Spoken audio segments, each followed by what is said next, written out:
বাড়লো সব ধরনের জ্বালানি তেলের দাম। চলুন বিস্তারিত জেনে নেওয়া যাক। ডিজেল ও কেরোসিনে লিটারে ৭৫ পয়সা এবং পেট্রোল ও অকটেনে ২ টাকা ৫০ পয়সা বাড়িয়ে জ্বালানি তেলের মূল্য সমন্বয় করেছে সরকার।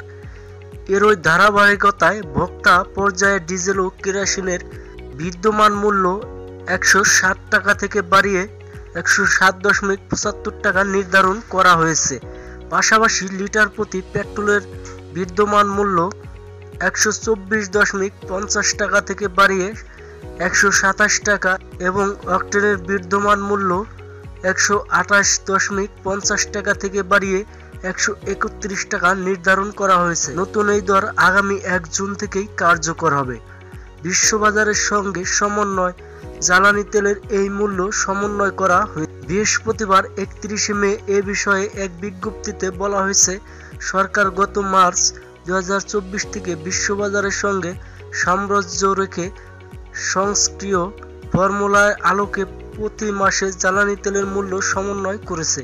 তারই ধারাবাহিকতার প্রাইসিং ফর্মুলার আলোকে ভোক্তা পর্যায়ে ডিজেল ও কেরোসিনের বিদ্যমান মূল্য ১৬০ টাকা লিটার থেকে ০.৭৫ টাকা বৃদ্ধি করে ১২৪.৫০ টাকা লিটার থেকে ২ টাকা ৫০ পয়সা বৃদ্ধি করে ১২৭ টাকা এবং অকটেনের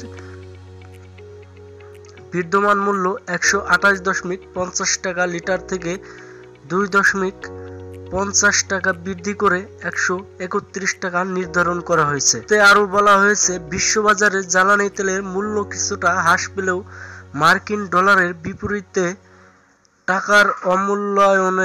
টাকার অমূল্যায়নের কারণে সমন্বয় করতে হয়েছে। মূল্য সমন্বয়ের পরেও ভারতের কলকাতায় বর্তমানে ডিজেলের প্রতি লিটার ৯০.৭৬ রুপি বা বাংলাদেশি মুদ্রায় ১২৫.৭০ টাকা এবং পেট্রোল ১০৩.৯৪ রুপি বা বাংলাদেশি মুদ্রায় ১৪৩.৯৬ টাকায় বিক্রি হচ্ছে, যা বাংলাদেশ থেকে লিটার প্রতি যথাক্রমে প্রায় ১৭.৯৫ ও ১৬.৯৬ টাকা বেশি। তো ভিউয়ার্স, এই ছিল সর্বশেষ। পরবর্তী নিউজ পেতে চ্যানেলটি সাবস্ক্রাইব করুন।